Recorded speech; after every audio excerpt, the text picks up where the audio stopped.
In the world of football, Tottenham is a mystery.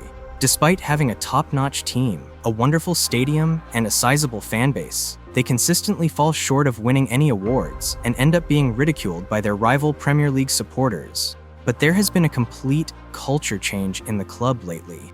The organization has a different vibe, which began when Tottenham was unexpectedly named the richest club in London. It's not just amazing. When you look at some of the opposition, like Chelsea or Arsenal, it raises more questions, which takes us to the tale we have for today.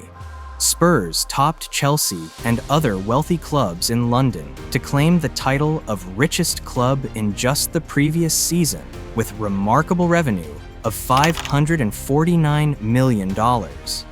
Since this is now official, you may be wondering how they accomplished it, and the main cause of it is their enormous expenditure in the new stadium. For the club, Daniel Levy has been able to develop a variety of strong revenue streams. The stadium's adaptability is what makes it strong. We are discussing boxing contests, NFL games, and concerts. Retractable pitches and cutting-edge planning ensure that every event is perfectly catered to and successful. The multi-purpose entertainment center is not inexpensive. The stadium cost more than £1 billion to build, with bank loans accounting for more than half of the total cost. It is a substantial expenditure, particularly in London, regardless of where you live. Among the reasons for this could be, Levy has recently been looking into ways to approach new potential shareholders about obtaining further funding.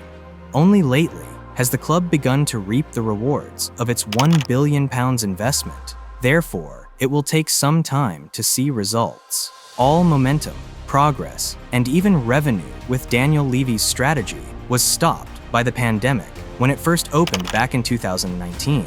In 2024, however, the Tottenham Hotspur Stadium's full potential is on show as the team creates a variety of revenue streams. It is possible for the football team to both increase profitability and adhere to financial fair play, which should theoretically improve the team if you are a practitioner. Their expenditure on transfers has already made this clear.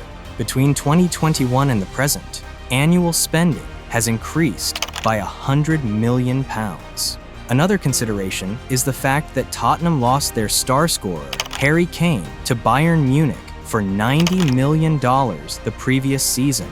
All things considered, Spurs supporters will be strong proponents of the trend toward loosened purse strings. It may even be a need in order to compete at the greatest level. Tottenham supporters have been frustrated for years with Levy's unwillingness to spend money, which has prevented the team from reaching new heights. They wouldn't spend enough, but that's not to say they wouldn't spend at all.